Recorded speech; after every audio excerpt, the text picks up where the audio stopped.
আসসালামু আলাইকুম, hello everyone, কেমন আছেন সবাই? আশা করি ভালো আছেন। আমরাও ভালো আছি আলহামদুলিল্লাহ। তো আসলে ওই সময় একটু অসুস্থ ছিলাম, কারণ আমার খুব পেট ব্যথার প্রবলেম ছিল। তো ডাক্তার দেখে অনেক অবস্থা।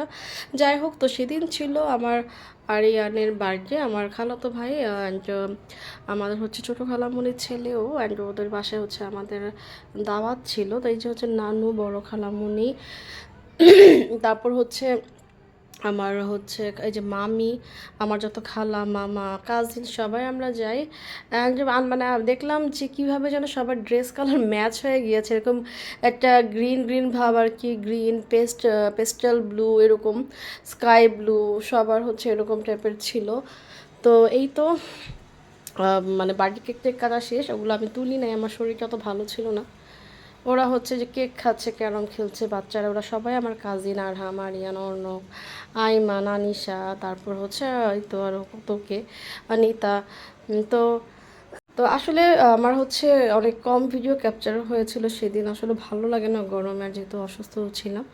তো এখানে টেস্টিতে এটা কেক আনা হয়, অ্যান্ড আমার খালাতো ভাইয়ের ইচ্ছা ছিল, আমার কাজিন আরিয়ান যার বার্থডে, যে এই আরও ঈদের অনেক আগে থেকে, সে ফেব্রুয়ারি মাসে নওশিনের বার্থডে সময় বলছিল যে আমি এবার বড় আপির থেকেই কেক অর্ডার করব, যেহেতু অনেকেই জানে আমি কেক বানাতে পারি।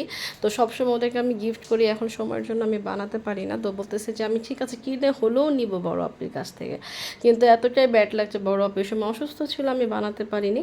তো এখানে হচ্ছে বার্থডের যে আয়োজন ছিল, ফার্স্টে যেটা তুললাম সেটা ছিল ঘন দুধের পায়েস।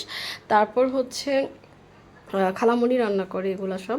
এটা ছিল হচ্ছে একটা রোস্ট ছিল, বাট হচ্ছে ছোটো পিস করে, কারণ অনেকে জুঠা করে বাচ্চাগুলো, এর জন্য আমরা বলেছিলাম তুমি নর্মাল সাইজ করে হচ্ছে রোস্টটা করো। বাট কালারটা এখানে আসলে বোঝা যাচ্ছে না ভিডিওতে, ফ্ল্যাশ দেওয়া ছিল তাই।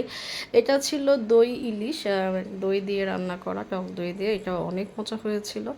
তারপর ছিল সালাদ, এটা তো নর্মাল সবসময় থাকেই, একটা স্লাইস করা, একটা হচ্ছে কুচানো। তো এরকম কুচানো সালাদ দেখলে আমার আব্বুর কথা খুব মনে পড়ে, কারণ উনি খুব ভালোবাসতেন সরিষার তেল দিয়ে পেঁয়াজ দিয়ে মেখে খেতে। এটা ছিল বিফ তরকারি। জাস্ট হচ্ছে আমার বাসার হচ্ছে কি, আমরা দুই একজন ছাড়া আমার মা, খালা, নানুরা সবাই ভাত পছন্দ করে, ভাত মাছ। তো যতই প্রোগ্রাম হোক, যতই ফ্রাইড রাইস, পোলাও যাই রান্না হোক, কিন্তু ভাত রান্না হয়, তাই একটু ঝোল করে বিফ তৈরি করা হয়।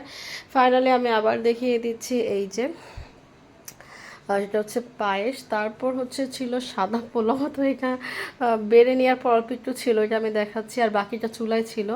অ্যান্ড এটা হচ্ছে মুরগির একটা ঝালকারি, এটা রান্না করেছিল যে যেটা পছন্দ করে। এই যে সাদা পোলাও, এটা হ্যাঁ, সাদা পোলাওটা রান্না করেছিল আমার বড় খালামণি মাম্মি, অ্যান্ড ওনার পোলাও এত বেশি ঝরঝরা হয়। তো যাই হোক, এই তো ওভারঅল হচ্ছে আরিয়ানের বার্থডে আমি ওইভাবে ভিডিওগুলো ক্যাপচার করতে পারিনি, যতটুকু করেছি আপনাদের সাথে শেয়ার করলাম। আপনাদের সাথে শেয়ার করলে তো আমাদের ভালো লাগে। আরও কিন্তু সুন্দর সুন্দর ভিডিওস আছে ঈদের, তারপর হচ্ছে সিলেট ভ্লগ, এগুলো নিয়ে আমি খুব জলদি আপনাদের সামনে হাজির হব, অ্যান্ড সবাই আমার জন্য একটু দোয়া করবেন। আজকে এই পর্যন্তই। Thanks for watching my videos. Allah Hafiz.